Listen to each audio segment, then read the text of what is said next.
길을 따라 걸으면 이야기가 흐르고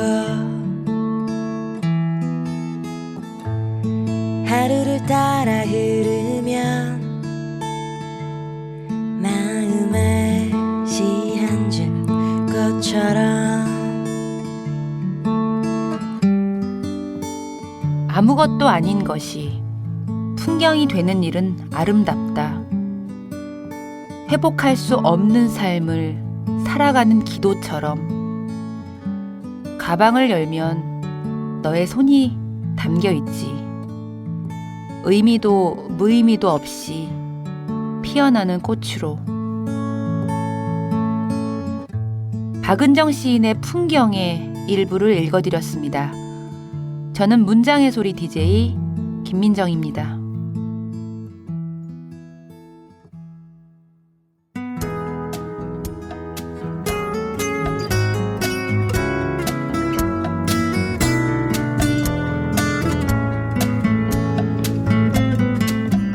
시간은 촉박하고 덜 망하는 방법을 택해야 하는데 다행스럽게도 나는 재고도 별로 없고 지난 계절에 2편을 겨우 발표했고 다른 사람들 시도 질투가 안 나는 편이며 메모 수준의 글도 현재 없다. 그 다음부터가 시겠지. 오늘 꿀단지의 꿀을 채워주신 분은 박성준 시인입니다.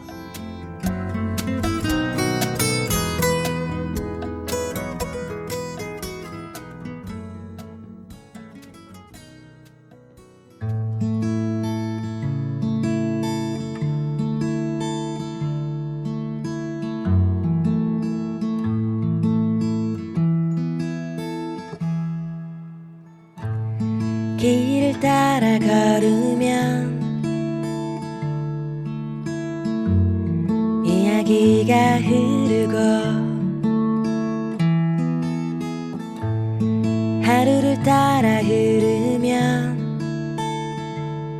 마음에 시 한 줌 꽃처럼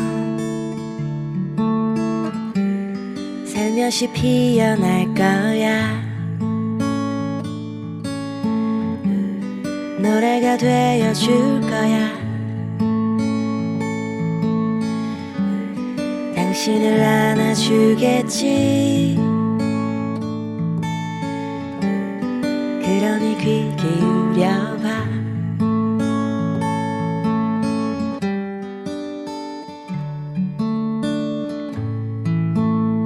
문장의 소리. 최근 서점에서 되게 묘한 제목의 시집을 보신 분들이 좀 있을 것 같아요. 지금 제 손에도 쥐어져 있는데요. 오늘 작가의 방에서는 이 묘한 제목의 시집을 출간하신 선생님을 모시고 얘기를 좀 해보려고 해요. 제 손에 쥐어져 있는 이 시집의 제목은 이고요. 제 앞에 지금 앉아 계신 분은 문정희 선생님이 나오셨습니다. 안녕하세요. 안녕하세요. 선생님, 응이라고 지으시면 어떡해요? 응이니까요. 제가 완전 홀딱 이거 나오자마자 뺏겼다. 이런 생각을 하면서 이 책이 서점에 깔리기도 전에 제가 이걸 조그맣게 사진 찍어서 제 SNS에 올렸어요. 내가 졌다. 이런 뉘앙스로. 네. 네, 얘기 들었습니다. 고맙습니다. 네. 그 선생님에 대한 양력을 제가 좀 설명을 해드리고 얘기를 본격적으로 하려고 해요. 일단 너무 수상 경력이 많으셔서 조금 간단하게 줄여서 말씀을 드리면 69년도에 월간 문학으로 등단을 하신 이후에 시집 다산의 처녀, 카르마의 바다 등등을 내셨고 다양한 에세이집과 시선집을 내셨고 번역 시집도 있으시고 현재는 동국대 석자 교수로 있으시며 또 얼마 전에는 시인협회 회장직을 맡게 되셨다고 들었어요. 제가 옳게 얘기를 했나요? 맞습니다. 선생님 되게 69년도부터 있었던 일을 얘기하려니까 짧게 얘기하려니까 쉽지가 않네요. 네. 대강 그렇습니다. 69년도에 월간문학으로 데뷔하셔서 지금이면 몇 년이 됐나요? 45년입니다. 45년이요. 제 나이보다도 더 많은 세월을 시로 삶을 사신 거잖아요. 그래도 고등학교 3학년 때 시집을 냈기 때문에 실제로는 한 50년 정도 시라는 이름 속에서 살게 된 그러니까 왜 거죠. 배우들 중에 아역 배우로 데뷔한 친구들이 막 데뷔연도 되게 긴 것처럼 야, 그러니까 뭐 45년, 50년 세월 거의 반세기인데 이번 시집 저희가 어떻게 읽어야 될까요?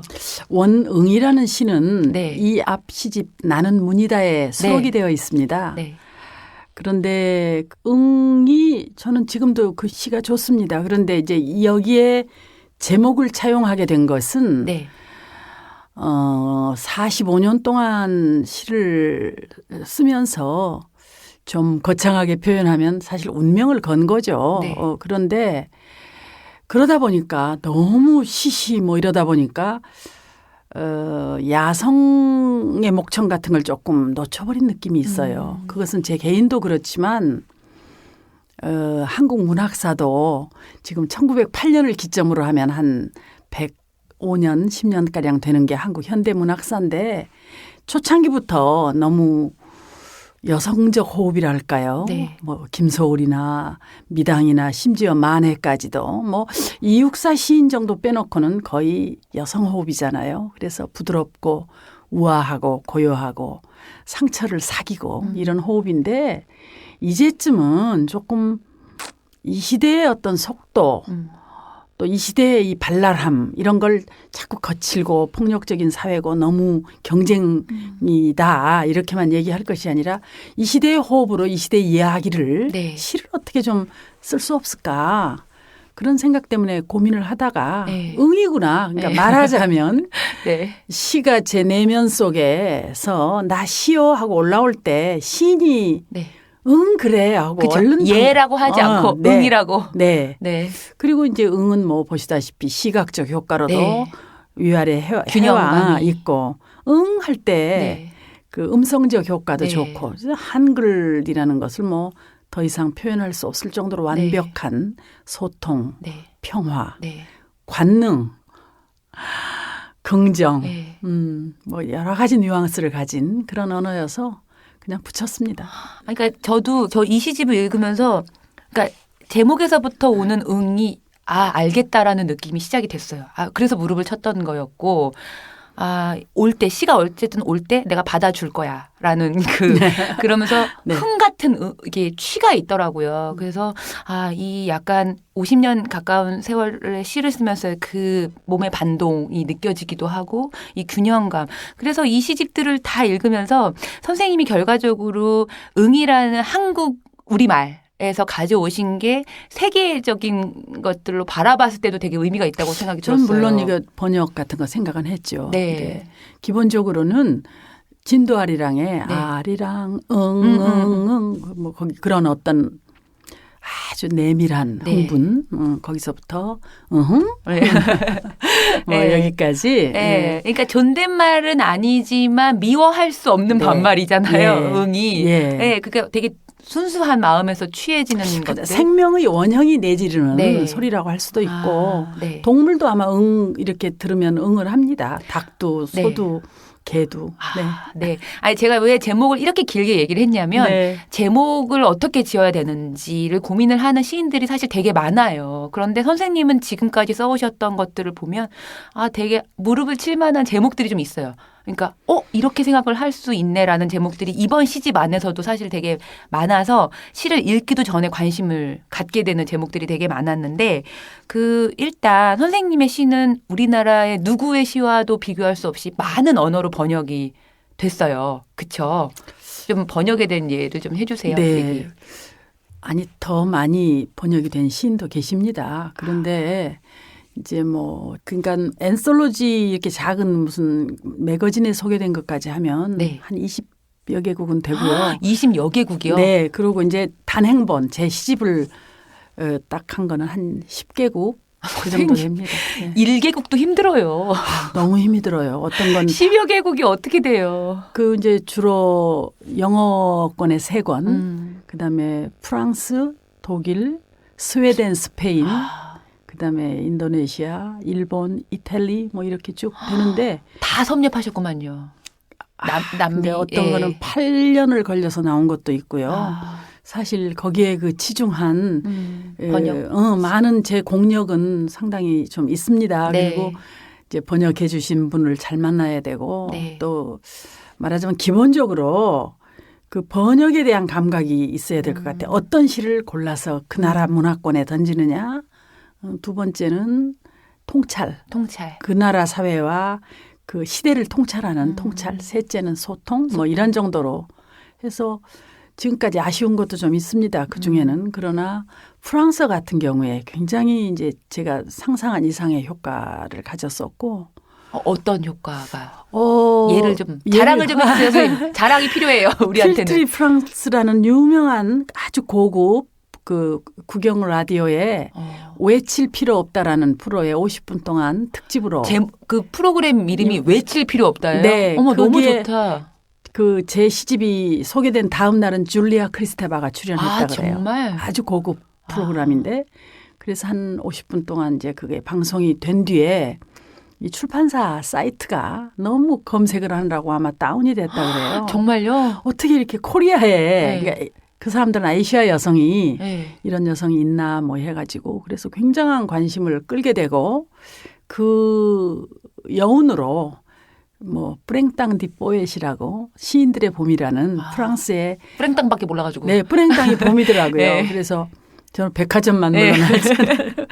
그래서 그 봄 유명한 시 행사인 그 봄에 이제 한국 시인으로서는 처음 참석해서 무슨 깨브랑리 뮤지엄이라는 큰 그 박물관에서 세계에서 온 11개국 시인하고 자기 모국어로 시를 읽는 그 행사를 필두로 해서 뭐 우리가 잘 아는 솔보느 대학 무슨 저 시립 어린이 시립 도서관 그다음에 한국문화원 뭐 해서 한 8개 정도의 이제 신앙송도 하고 그랬었어요. 우와, 멋지시다. 그리고 여기 이제 응애 그 뒤에 아마 그 프랑스 평론가가 쓴 말을 좀 인용했는데 네. 이 말은 선생님 좀 읽어봐 주세요. 제가 읽을까요? 네 읽어주세요. 네, 제가 띠지를 여기다 넣어놔가지고 네. 문정이는 국경을 초월한다.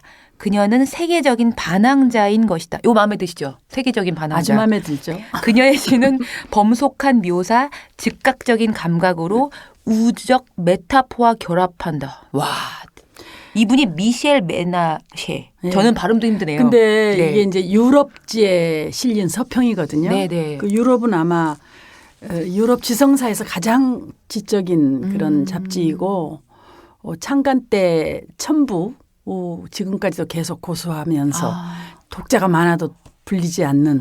멋지다. 예, 정말 대단히 그 뭐 유종호 교수님께서 강연 때마다 유럽지 하면서 80년쯤 된 그런 잡지이고 우리나라는 김소월과 서정주 시인이 한 30년 전에 한번 소개된 이후에 선생님 처음이구나. 제가 한 3년 전에 한번 소개됐거든요. 네, 이제 그런- 당분간은 힘들겠네요, 우리. 아니에요. 그 뒤에도 뭐 한두 분이 아. 또 나가신 걸로 알고 있습니다. 네. 네. 그 이번 시집을 제가 이렇게 읽고 되게 많이 접었어요. 많이 접었던 것 중에 여러 이유가 있었는데 하나는 내가 여성이라는 것, 네. 두 번째는 시라는 것, 그리고 그 언어라는 것이 선생님이 고민하는 부분들을 뒤로 이렇게 말씀으로 하는 게 아니라 그냥 쏟아내는 건데 그것에 되게 긴장감 있게 쏟는 저한테는 되게 텍스트처럼 보였어요. 제가 고민하고 있는 지점들인데 그래서 말장난 비슷한 것도 물론 있었지만 그것이 그냥 장난이 아닌 그러니까 되게 치열한 고민 속에서 터져 나오는 거라서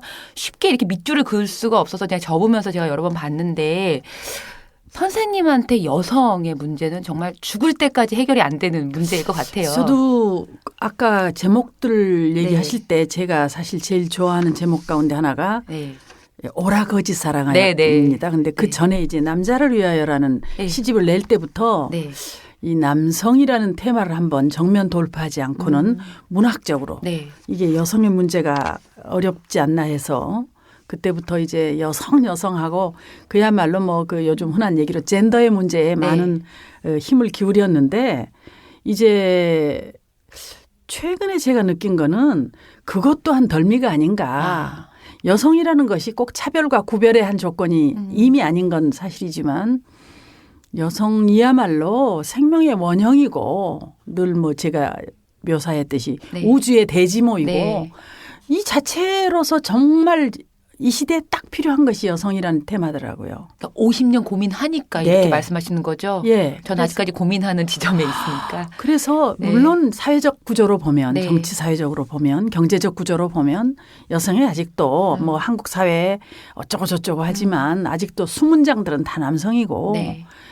그 여성이 동등해졌다는 착각을 주는 현상들은 있지만 네. 내면으로 들어가면 아직도 수많은 철벽이 있는 건 사실이에요. 그래서 그런 문제를 뭐 또 때때로 노래는 하겠지만 그 정신대라고 소위 표현되는 그런 문제만 하더라도 국가의 가해와 피해를 논하기 전에 여성의 육체를 성독으로 보는 남성 시각이 뿌리 깊이 있는데 그것이 새삼스럽게 다른 문제화해서 정치가들이 표를 나누고 또 가해 국가와 서로 악을 쓰고 이런 문제들을 볼 때 물론 문제가 전혀 해결이 된 거는 아니지만 적어도 시를 한 4, 50년 쓰면서 네. 여성의 문제를 생명의 원형으로 보고 원형의 그 네. 야성과 대지로 보는 이 편안함을 좀 획득을 하고 싶었어요. 네, 그래서 네. 이번에는 이제 그런 것이 응의 네. 가장 큰 내면의 그 내 정신 지리입니다. 그 제가 또 공감했던 부분 중에 하나가 선생님의 그 치열한 시에 대한 고민. 그러니까 시가 와야 되는데 오기도 한 날 되게 막 이게 막 잘 안 풀림의 현장도 바로 드러내시고 오긴 와서 풀리고는 있는데 이게 또 막히는 그 순간순간을 되게 솔직하게 드러내셨어요. 50년을 쓰셨는데도 그러시니 아마 시라는 걸 너무 네. 그 만능의 칼로 네. 우리가 써요. 시인이니까 네. 이러고 전 시니까 하는데 네. 이 정체가 뭐냐 이거예요. 네. 그래서 조금 더 우리가 맞아요. 정체가 논리적이고 뭐냐. 네, 그 본질에 대한 공부가 좀 필요할 것 같더라고요. 뭐든지 그냥 시라고 해놓으면 욕을 써도 시, 말이 안 되는 아주 복잡한 구조의 소통 부재의 무슨 암호, 무당의 암호를 뱉어도 시 이래가지고는 안 될 것 같아요. 그러니까 지금 저 들어야 되는 예, 얘기예요. 그래서 네. 특히 오늘날 한국시가 안고 있는 이 문제는 이게 뭔가라는 고민을 네. 저는 심사를 하면서 학교에서 아이들을 가르치면서 제가 시를 쓰면서 늘 고민했거든요. 그래서 그거는 일종의 엉덩이의 뿔들도 참 많아요. 그다음에 최근에 특히 그 고민하고 있는 것 중에 하나는 그 언제나 예술이라는 건 새로워야 하지 않습니까? 근데 그 새로움에 대한 징후를 외래어로 포함하고 있어요. 그 토막말이나 네. 그리고 그런 말장난이나 이러면 이거는 엄청나게 시에 대한 파괴고 시에 대한 품격의 격하예요. 외국에 간다는 게 아까 외국 번역 네. 얘기했지만 굉장히 좋은 거긴 해도 그렇게 녹록한 세상이 아닙니다. 네. 그래서 우리는 조금 속아주고 야 재밌다 이러고 넘어갈 수 있는 거 있지만 절대로 그거는 제대로 상륙이 안 돼요. 그래서 오늘날 한국시가 가지고 있는 위상이 어떤 거고 그 본질은 어떻게 투시를 해야 되고 시대화도 또 맞아야 되잖아요. 네.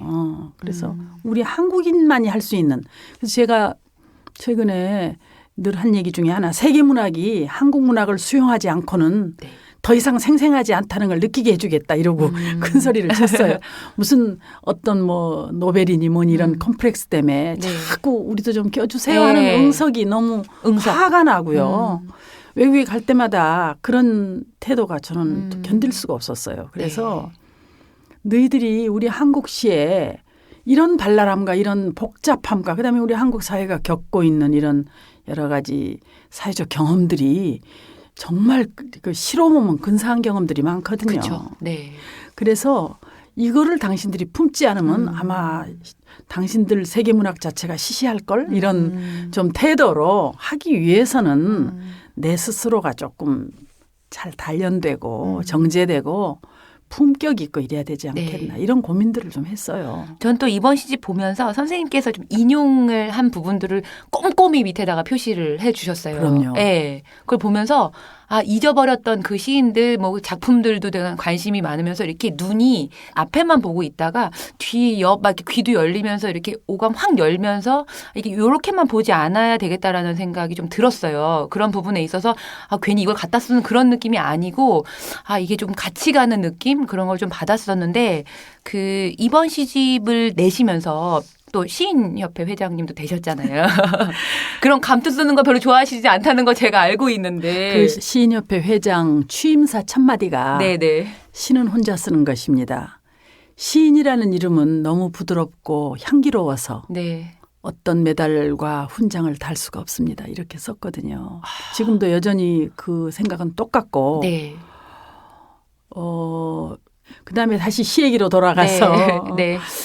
그래서 이제 뭐 앞으로 계획이라기보다는 그 세계문학 속에 네. 노출되면서 저는 그런 생각을 많이 했어요. 이게 시시하게 시를 쓸 시대는 아니구나. 우리 문학지도 너무 많은데 똑같거든요. 이게 뭔가. 선생님 외국에서 나가셔서 이렇게 낭독하실 일 되게 많잖아요. 네.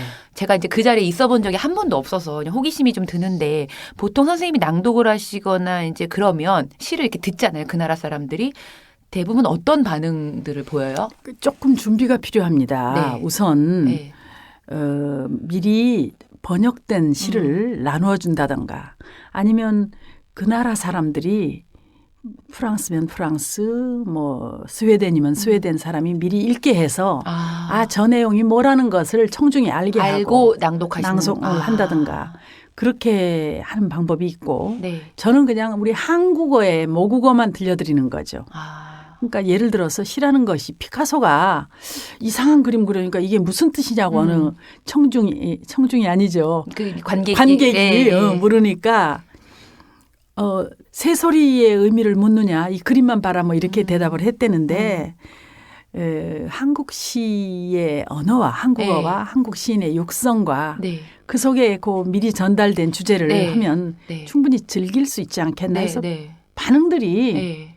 상당히 좋아요. 아. 네, 저는 뭐 이렇게 호강을 해도 되나 하는 현장이 많았고 목이 이렇게 꾹꾹 메어 오는 그런 현장도 있었고 프랑스에서는요. 그 뭐 7대학인지 하는 대학에서 디드로 대학이라는 네. 대학이었는데 거기에서는 그 학생들이요. 17명이 제시를 한국어로 프랑스 학생들이 읽어주는 낭송도 하고 그래서 그랬었어요. 오늘 방송에 저는 이거만 나갈 것 같아요. 감탄사만. 그래서 너무 그럴 때 감사하죠. 그러니까 뭐 우리나라뿐 아니라 뭐 외국은 더더군다나 시에 대한 반응이 그러니까 어떤 그런 분위기가 우리만큼도 아니잖아요. 그럼요. 다 죽어 있는 사회가 많아요. 그래도 그 사회적인 분위기 안에서 시를 살리려는 어떤 노력들을 하고 있던가요? 지금 너무 우리가 힘든 상황이었기 때문에. 한국처럼 시를 많이 읽고 사랑하는 나라도 드물어요.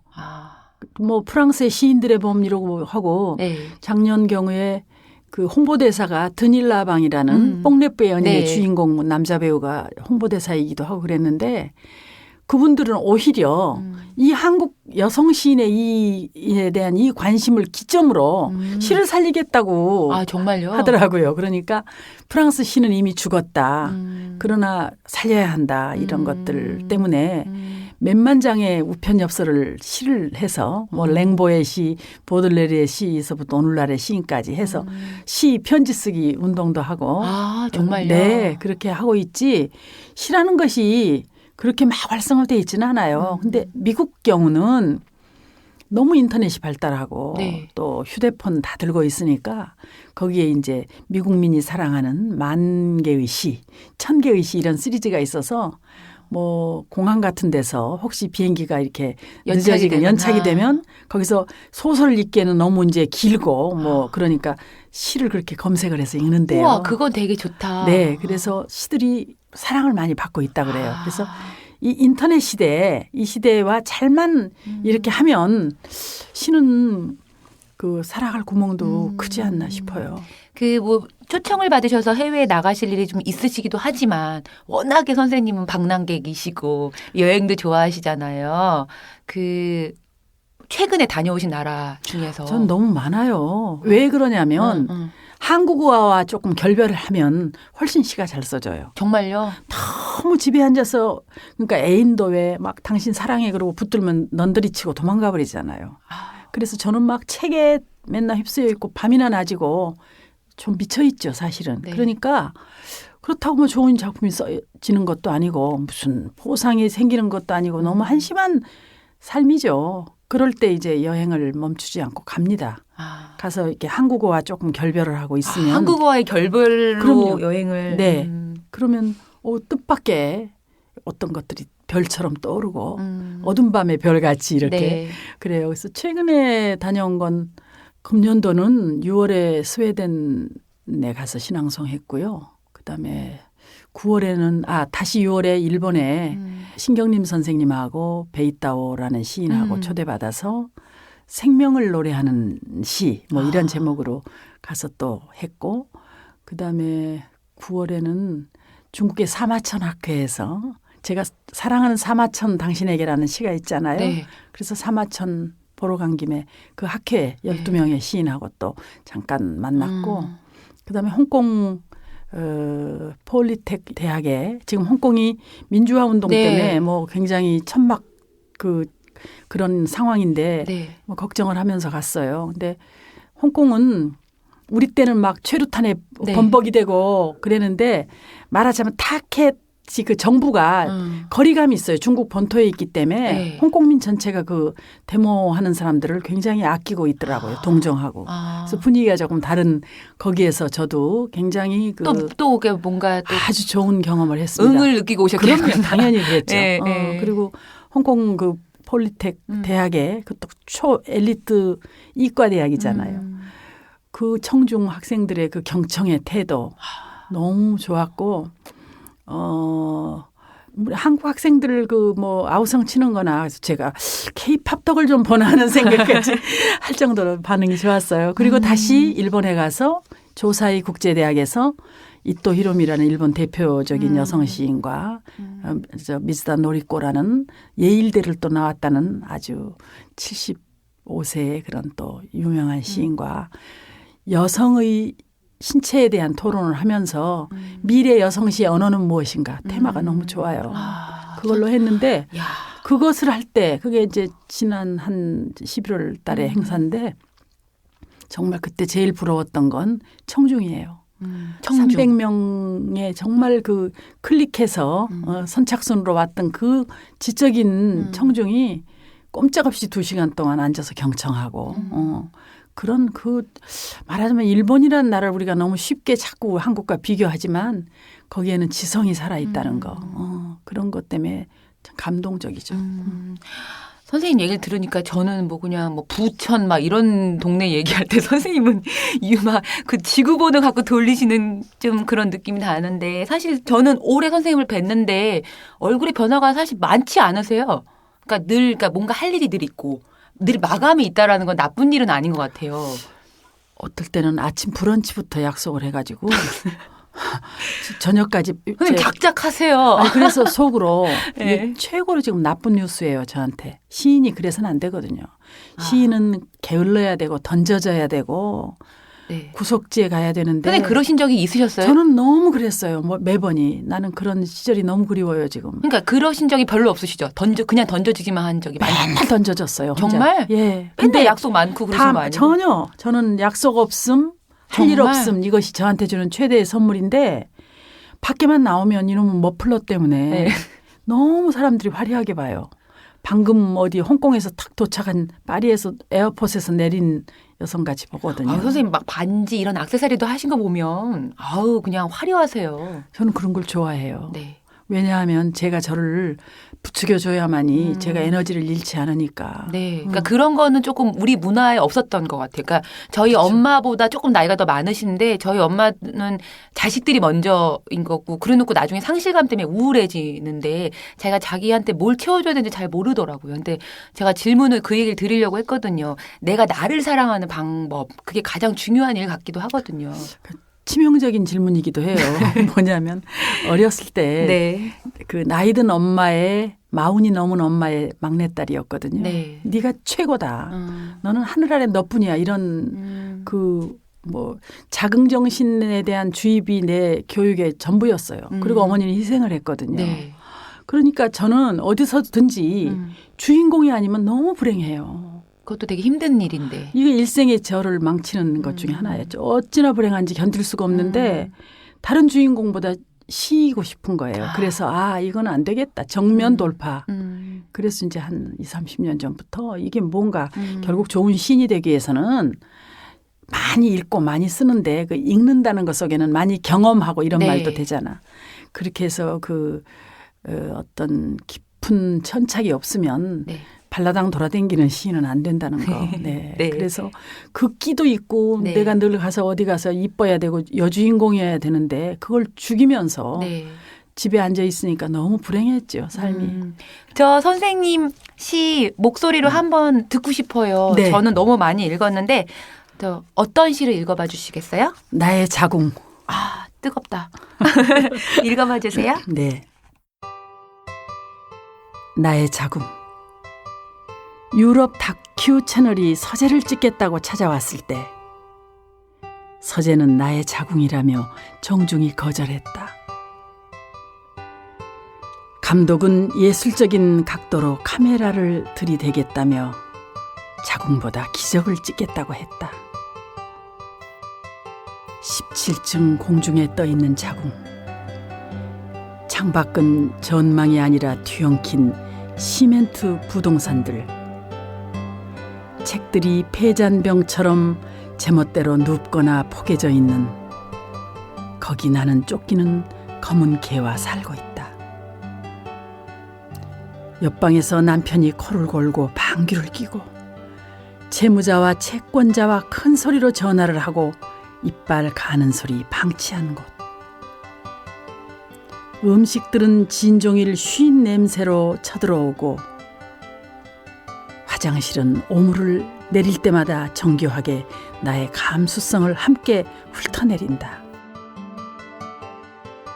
아직도 자기만의 방이 없는 나의 평화는 그 사이에 있다. 커튼을 내리다가 커튼을 올리다가 칭얼대는 아기 입에 젖꼭지를 쑤셔 넣으려고 안간힘을 쓰는 여자처럼 실을 쑤셔 넣으려고 안간힘을 쓴다. 내가 보여줄 수 있는 것은 산망과 절망의 악전고투, 운명을 건 한판 혈투. 아무리 명감독이라 해도 이 악천후를 찍을 수 있을까? 악천후가 아니라 기적을 찍겠다고? 그렇다면 정작 고민은 그가 해야 할 것 같아 아나 찍으시오. 나는 자궁을 활짝 열어주었다. 제가 쓰는 자궁과 너무 달라가지고 격이 다르네요, 선생님. 격이 다른 자궁을 보여주셔서 자궁은 격이 없습니다. 네, 죄송합니다. 그러니까 되게 큰 그림, 큰 느낌 이게 확 껴져졌어요. 저는 제가 말한 격은 되게 작은 거였는데 제가 이게 너무 확 해가지고 아나 이런 말 좋지 않아요? 제가 좋아하잖아요. 네. 그래서 제가 입을 꽉 다물고 있었어요. 처음에 이제 여기 아나 찍으시오 하는데 아나 찍어라 그랬거든요. 네. 근데 너무 또 유럽 다큐 감독에게 무례한 것 같아서 찍으시오로 바꿨죠. 이제 시를 쓰는 친구들, 또 이 시집을 읽는 친구들, 또 그런 분들, 시를 이제 공부하려고 하는 시를 이제 운명으로 살려는 사람들한테 50년 가까이 시를 쓰셨으니까 선생님이 해주시는 말씀은 좀 다를 것 같아요. 한 말씀을 좀 해주세요. 시의 길은 없어요. 나락이 있을 뿐이죠. 50년 동안 제가 엉터리 시인이어서 그런지는 모르지만 제가 50년 동안 가서 만난 것은 거미줄과 이슬이에요. 거미줄과 이슬. 네, 아무것도 없어요. 거긴 명예도 없고 돈도 물론 없고 보람, 쬐끔 있을 만한 보람 그런 걸 찾으면 안 됩니다.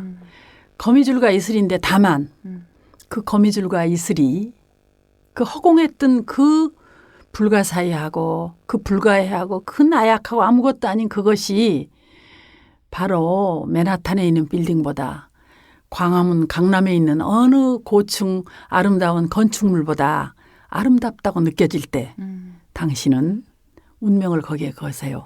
그것뿐입니다. 제가 오늘 이 진행자 DJ인데 응응 감탄만 하다가 이게 지금 가게 생겨가지고 직무유기한 느낌이 들지만 집에 가서 책상머리에 앉는 느낌이 좀 다를 것 같아서 이 방송을 듣고 있는 분들도 그런 뜨거움을 가지셨을 것 같아요. 모쪼록 선생님 건강하셔야 되고요. 시인협회 회장님으로 하실 일도 많으니 네. 저희들을 위해서 많은 일을 또 해주시길 바라고 네, 건강하셨으면 좋겠어요. 네. 진심으로. 네, 고맙습니다. 네, 감사합니다.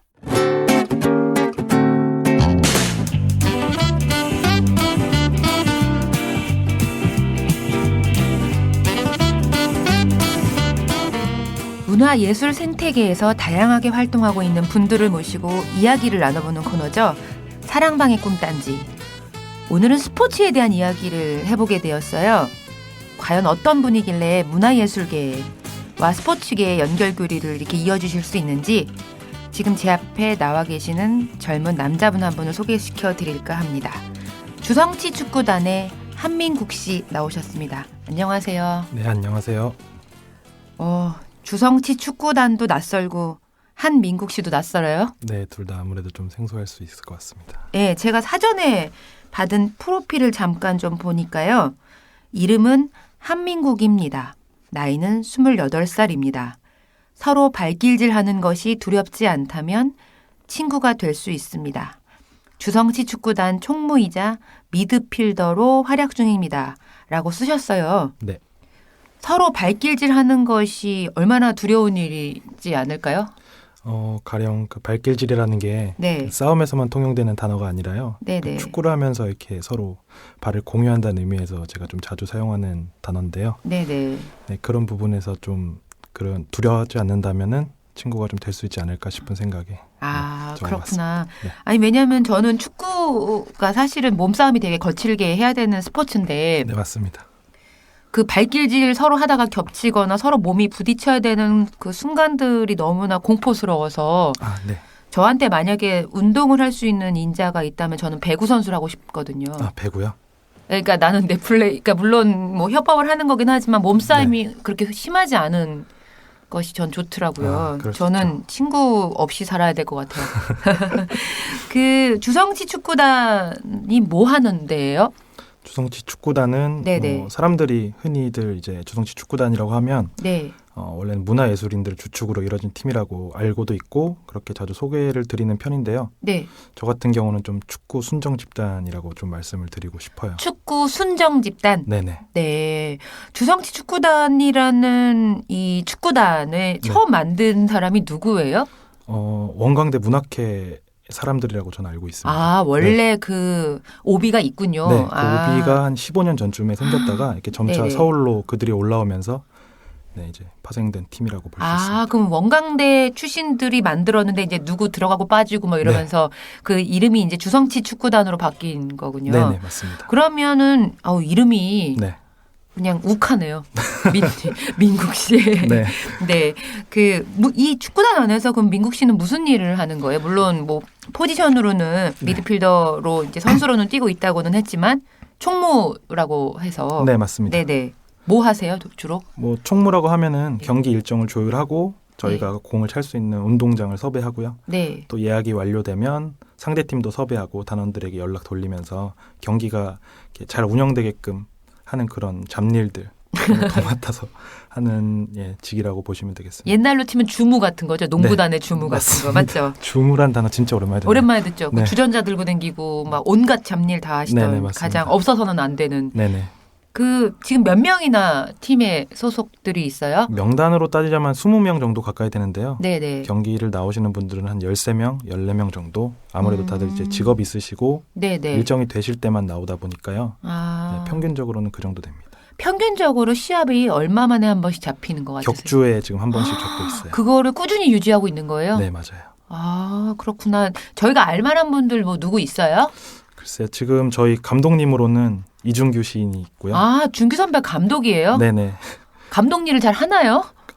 플레이 있어서 좀 지시도 많이 하는 편이고요. 승부욕이 있을 것 같은데. 아무래도 축구를 너무 사랑하시는 분이다 보니까요. 예, 잘하시고 계십니다. 나머지는 그냥 뭐 일반인들. 네, 일반인들도 있고 뭐 배관공, 트래킹 가이드, DJ, 뭐 연극인, 학생, 뭐 디자이너 등등 해가지고요. 또 저희가 특이한 게 외국인 노동자들도 좀 많아요. 어떻게 처음에 이렇게 아름아름 소개해가지고 네. 이렇게 하는 거예요? 팀원들이 들어오다 보면 네. 자기가 좀 주변에 뭐 친구들이나 지인들이 네. 이 팀에 좀 알맞겠다 싶으면 이렇게 추천을 하거든요. 그러면은 저희가 그렇다고 추천을 받아서 안 받는 게 아니라 그냥 볼 한번 차러 나오라고 말씀드린 다음에 괜찮다고 생각하시면 이제 계속 차시는 거고. 입단 테스트 이런 건 없어요? 네, 그런 건 전혀 없어요. 네. 그 감독의 역할이 되게 중요하겠다. 네, 아무래도 좀 중요한 편이죠. 왜냐하면 뭐 모두가 뛰고 싶고 모두가 주요한 포지션으로 하고 싶겠지만 네네. 그때마다 이제 보고 이제 그 잘 정해야 되잖아요. 근데 이제 그런 부분이 있어서 사람들이 좀 속상해할 수도 있잖아요. 네. 수비만 할 수도 있고 공격만 그쵸. 할 수도 있고 실력에 비례해서요. 네. 그래서 이제 그런 부분들은 뭐 저희가 조금 뭐 리드하고 있다면은 이제 서로 포지션도 많이 변화하는 편이고요. 이렇게 골고루 각자의 포지션에서 잘 뛸 수 있게 배우를 잘 하는 편이세요. 지금 승률이 어떻게 돼요? 승률을 말씀드리면 되게 좀 쑥스럽고요. 왜요? 어때요? 몇 퍼센트라고 말씀드려야 될지 한 10%? 아, 근래 들어서 이제 날씨가 추워지다 보니까 네. 사람들이 몸도 마음도 다 움츠려졌는지 좀 가장 승률이- 크게 진 건 몇 대 몇으로 졌어요? 저희가 저번 달 좀 2달 전쯤에 네팔 노동자 팀하고 한번 경기한 적이 있었는데요. 네. 14대 2였나 그렇게 진 적이 있어요. 네. 그렇구나. 가장 크게 이긴 거는요? 크게 이긴 건 한 10대 1, 2 이 정도. 네. 축구가? 네네. 그렇구나. 근데 저희는 이제 전후반으로 하는 게 아니라 아무래도 좀 체력들이 많이 안 되다 보니까 네. 쿼터제로 해요. 25분씩. 그래도 네. 힘들죠. 네, 많이 힘들죠. 민국 씨는 그러면 무슨 일을 하고 있어요? 지금은 현재 네. 제가 뭐 업체 계약직으로 사진 관련된 업무를 진행하고 있고요. 사진을 그럼 직접 찍으세요? 네, 사진을 찍는 것도 있지만 제가 하는 업무는 대부분 편집 업무가 더 많아요. 네. 그러면서 이제 그 일을 하면서 네. 이제 주말이나 이렇게 시간이 나을 때는 이제 축구를 하고 네. 있는 거군요. 네, 맞습니다. 그 축구라는 스포츠에 사람들이 대단히 많이 열광하잖아요. 네네네. 제가 문인 야구단의 서포터즈로 나가고 있어서 네. 약간 바닥에 깔려 있는 사람들의 그 승부욕을 또 알아요. 네네. 되게 그 순정이라고 하나? 네. 약간 그 경기에 대해서 임하는 마음 이런 것들을 조금 엿보게 되는데 네. 축구를 해보니까 네. 어쨌든 축구를 규칙적으로 지금 하고 있는 거잖아요. 네, 맞습니다. 어떤 인생의 업무라고 할 수 있을 정도로 네네. 축구를 해서 좀 바뀐 게 있어요? 생활에? 네. 그냥 제 스스로 만족하는 게 많은 것 같아요. 축구를 하면서 가령 어떤 쉽게 표현하자면 스트레스가 좀 풀린달까요? 제가 또 한 주간 또 회사에서 좀 치이다 보면은 네. 또 일주일 가운데 제가 원해서 하는 그 시간들이 되게 소중하잖아요. 그렇죠. 네, 그런 부분들을 제가 또 좋아하는 운동으로 풀어낼 수 있다는 것 자체가 굉장히 또 매력적인 것 같고. 예. 원래부터 축구를 많이 좋아했어요? 네, 저는 좀 재밌는 점이 있는데요. 제가 이렇게 좀 체격이 보시다시피 좀 있잖아요. 그래서 모르겠는데 키가 몇이에요? 제가 80이요. 뭐 그 정도쯤이야. 네, 그래서 근데 어렸을 때부터 네, 원래 컸어요? 네, 그래서 이렇게 가령 이렇게 초등학교 때 체력장 같은 거 하면 운동부에서 스카웃 같은 게 온단 말이야. 그래서 이제 거기서 야구, 배구, 농구, 축구가 이렇게 왔었는데 네. 축구를 너무 하고 싶었는데 이제 부모님께서 야구를 하라고 한 바람에 제가 그럼 야구 선수였어요? 네, 중학교 때까지 야구를 했었어요. 뭐였어요? 투수랑 투수? 일루수랑 해서 같이 오. 했었는데요. 근데 저는 그때도 꿈이 축구 선수였어요. 축구 잘 못하죠, 근데. 아니요, 저는 잘은 못하지 않지만 좋아합니다. 네. 아니 그냥 무시하는 게 아니라. 아니, 갑자기 잘 네. 못한다고 하셔가지고 되게 당황스럽네요. 아니 제가 네.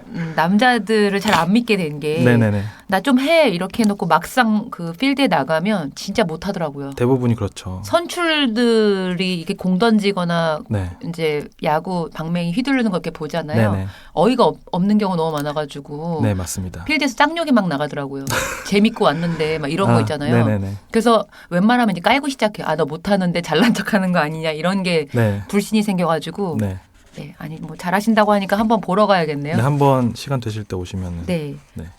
근데 왜 주성치 축구단이에요? 이름이 왜 주성치 축구단이 된 거예요? 이게 주성치라는 배우를 네. 그 전신의 오비 선배들께서 오마주를 축구라는 장르를 통해서 팀으로 만들어서 바치는. 네. 그래서, 주성치한테 바치는? 네, 그래서 주성치 축구단이라고 제가 들었어요. 제가 주성치 영화를 다 못 봐서 네네. 모르는데 혹시 축구를 테마로 한 영화도 있었나요? 네, 소림 축구라는 영화가 있었어요. 제가 영화를 잘 안 봐서. 네네. 그러면은 팀복은 어떻게 생겼어요? 팀복은 네. 디자인 같은 거의 저희가 2년에 한 번씩 바꾸는 편인데 네. 아무래도 커스텀으로 맞추기에는 좀 돈이 많이 들어서요. 네. 기존에 나오는 그 팀들 있잖아요. 네네. 뭐 영국 뭐 리그 팀이라든지 뭐 저희 국내 리그 팀이라든지 그 팀의 하나를 저희가 골라서 맞추고 있어요. 그렇구나. 네. 원래 민국 씨는 어떤 축구 선수를 좋아했어요? 저 같은 경우는 어렸을 때는 좀 빠르고 윙이라고 하죠. 윙포워드라고 하죠. 네. 이렇게 좀 사이드에서 뛰는 공격수들을 되게 좋아하는 편이었는데요. 좀 시간이 지나면서 좀 경기를 조율하는 미드필더들 가운데서 네, 그런 축구 선수들을 많이 좋아했어요. 특별히 뭐 이런 나라의 축구 스타일은 네. 내가 좋아하는 거다. 뭐 제가 되게 이렇게 분기별로 그게 막 바뀌어요. 경기를 좀 자주 보다 보니까 네네. 지금 같은 경우는 저는 좀 독일 축구 리그를 좀 많이 보는 편이고요. 네네. 그리고 저는 좀 팀보다는 개개인을 좀 더 좋아하는 편이에요. 그렇구나. 저랑 완전히 반대다. 네. 아니 저는 독일 축구가 너무 무섭거든요. 네. 전쟁을 하러 나온 남자들 같은 네. 군대가 움직이는 듯한 느낌이 들어서 아무래도 되게 풍채가 공포스럽고 개인적인 성향에 가장 가까운 건 포르투갈이거든요. 저는 포르투갈 리그 감정적이어가지고 그게 얼굴들에 보이잖아요. 가장 네, 인간적인 느낌이 나서 저는 개인적으로는 또 되게 옷도 좋아하고 막 이래가지고 네. 그 축구를 이렇게 같이 이렇게 하다 보면 네. 그 막상 경기장에 나가 보면 숨어있던 그들의 어떤 기질이랄까 네네. 이런 게 너무 잘 보이더라고요. 스포츠. 너무 솔직한 스포츠예요. 네, 축구가. 그런 기질들이 네. 가령 이제 그 사람을 사석에서 본다거나 네. 그렇게 됐을 때는 좀 성격을 알기가 쉽지가 않잖아요. 한두 번 네. 보는 입장에서는. 근데 축구라는 스포츠는 경기장에서 한 10분 정도 발 섰다 보면 저 사람 기질이 어떤 건지 이렇게 되게 많이 감이 오는 편이에요. 민국 씨는 원래 내 성격이 이런 줄 몰랐는데 네. 축구해 보면서 어라 나한테 이런 면이 있었네라는 게 뭐 이렇게 재발견된 게 뭐가 있었나요? 저는 축구를 통해서 제 승부욕을 발견했죠. 얼굴에 승부욕 있게 생겼는데. 그래요. 근데 좀 다른 부분에 있어서는 좀 제가 발휘를 좀 안 하는 편인데 운동 안에 있어서는 좀 근데 그게 승패의 승부욕이 아니라요. 어떤 제가 좀 열심히 하고자 하는 플레이 내 개인의 플레이에 대한 그게 좀 많은 것 같아요. 그렇구나. 네. 축구라는 스포츠를 통해서 네. 많은 사람들을 또 이렇게 정말 다양한 직업과 네네.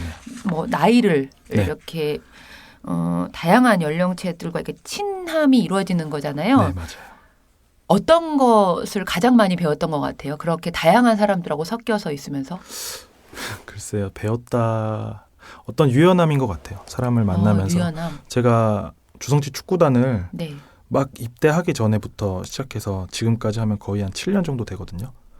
오래됐구나. 네. 그래서 그전에는 제가 되게 좀 경직돼 있고 사람들하고 좀 축구 외에는 소통을 많이 안 하는 편이었어요. 축구 할 때하고 끝날 때만 인사하고 그냥 집에 가는 편이었는데. 그러니까 플레이어로는 되게 뛰어난데 말은 안 하고. 네, 그래서 이제 왜냐하면 좀 아무래도 좀 그때는 어린 나이였으니까 좀 경직도 되는 부분들이 있었고 근데 시간이 좀 지나면서 그런 다양한 연령체들, 다양한 직업군들 만나다 보니까 제가 좀 사람을 만나는 것에 있어서 좀 많이 유연해지지 않았나.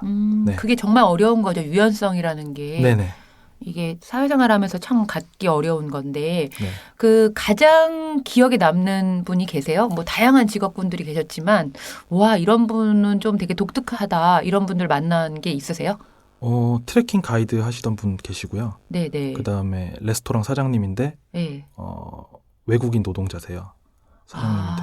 네, 근데 이제 그분이 한국에 지금 좀 많이 알려주신 분이긴 한데 네. 현재 이제 그 시민권이라고 해야 되나요? 그게 불허가 돼가지고 왜요? 품행 그 손상이라고 해야 되나요? 그분이 한번 시위를 하신 적 있어요. 그 외국인 노동자들. 어느 나라 분이세요? 네팔이요. 네팔? 네. 우리도 알만한 분이세요? 네네. 영화에도 출연하고 막 그런 분 아니에요? 어떤 영화의 소재의 주인공이었죠. 소설의 소재의 주인공이었어요. 소설? 네.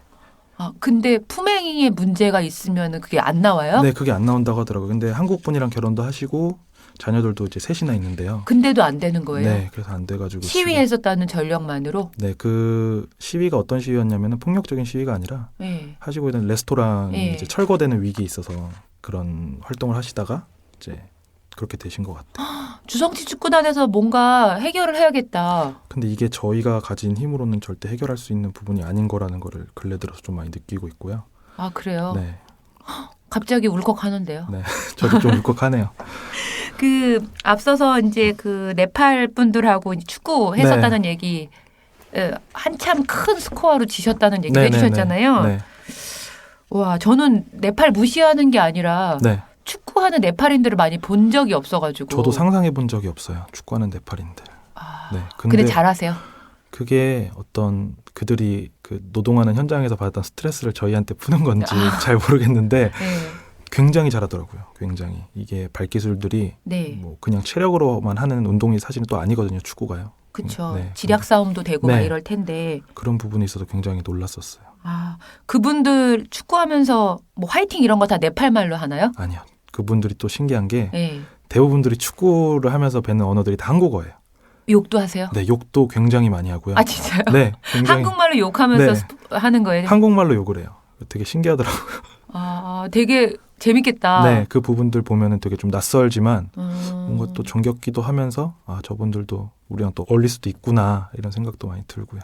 스포츠만이 할 수 있는 네. 되게 빠른 시간 내에 우리 문화에 이렇게 치밀어 올 수 있는 것 같은데. 네, 맞습니다. 아, 그러면 뭐 패스해, 뭐 이렇게 저렇게 왜 그랬어, 저랬어 이런 거 다 한국말로 하는 거예요? 전부 다 한국말로 해요. 다 알아듣겠네요, 그럼 우리나라 사람들도. 네. 그래서 저희가 네. 가령 이제 뭐 지시하는 것들 있잖아요. 네. 그런 것들이 이제 아니까 그 부분에 대해서 반응으로 수비도 하고 뭐 공격도 하고 그러기까지 예, 하시더라고요. 혹시 뭐 네팔 쪽이 아니라 유럽 쪽에 있는 분들은 뭐 하신 적이 없으세요? 네, 유럽은 없고요. 네. 미국인들이 좀 위주로 된 팀하고 한번 했던 적이 있어요. 아, 어때요? 근데 미국인들은 축구 별로 못하죠. 네, 축구를 좀 못하더라고요. 생각보다 덩치는 되게 좋은데 이렇게 계속 뛰는 걸 별로 안 좋아하는 것 같아요. 그래서 아, 네, 좀 발기술들도 많이 없었고, 네. 네, 음, 그래가지고 여자들도 물론 축구를 하고 하지만 네, 남자들이 이렇게 야구처럼 네. 이렇게 남자들이 주말에 이렇게 개인적인 스트레스도 풀고 네, 자기가 가지고 있는 뭐랄까 그 땀을 분출해 내면서 그 스트레스도 푸는 것도 동시에 그 에너지를 새로 얻는 것 같은 경우 뭐 네. 이런 것들이 축구한테 가지는 힘이 있는 것 같아요. 네, 네. 막상 축구로 이렇게 사람들하고 관계도 맺고 뛰어보고 막 이렇게 하니까 네. 축구가 가진 힘 중에서 가장 큰 매력이 뭐에 있다고 생각하세요? 이거는 개개인마다 굉장히 다르겠죠. 다르다고 예. 생각하는데 저의 기준으로만 말씀드리자면 네, 저는 좀 승리나 골, 어시스트 이런 거보다는 네. 게임이 진행되어 나가는 과정이 무엇보다 좀 축구의 매력이라고 생각하는 편이에요. 아, 그런 과정들이라는 게 예를 들자면 좀 연계가 잘 되는 가령 저희끼리 말로는 발이 좀 잘 맞는 날이라고 부르기도 하거든요. 네. 네. 그런 날에는 이제 골을 넣지 못해도 승리하지 못해도 되게 기분이 좋아요. 아, 네. 그렇구나. 그러면 정말로 즐기는 사람인데 네. 그쵸? 저는 좀 즐기는 편이에요. 저는 승부욕이 있어서 아마 지는 것도 싫어하고 막 이래가지고 아마 그랬을 것 같은데 네. 축구가 또 되게 솔직한 스포츠잖아요. 네네.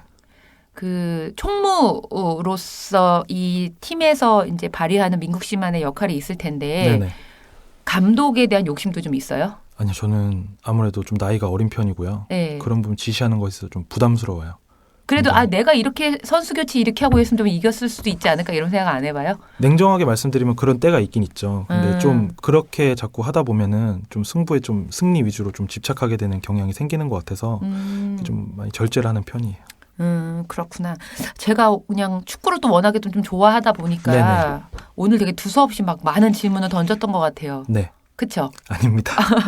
제가 민국 씨한테도 궁금한 게 되게 많은데 주성치 축구단이라는 이름도 물론 특이했지만 네. 이렇게 모여서 뭔가를 할 수 있다는 거에 되게 약간 매료됐던 것 같아요. 네, 오늘 시간에 이어서 다음 시간에도 오셔서 되게 재미난 얘기를 좀 많이 해주셨으면 좋겠어요. 알겠습니다. 다음 주에 뵐게요. 네.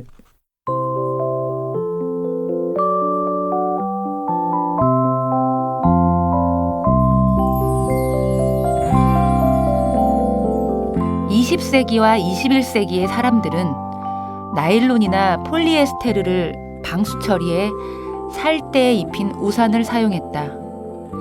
플라스틱을 녹이는 비가 내리는 22세기의 사람들은 더 이상 우산을 사용하지 않았다. 그들은 몇몇 지역에 돔을 씌웠다. 그들은 혈거인이 되기를 자청했다. DJ 가방 속에 들어있던 책 한 권. 오늘 제가 가방 속에서 꺼내 읽어드린 책은 22세기 사어 수집가 중에서 한유주 작가의 글이었습니다. 지금까지 저는 문장의 소리 DJ 김민정이었습니다. 다음 주에 올게요. 저 갈게요.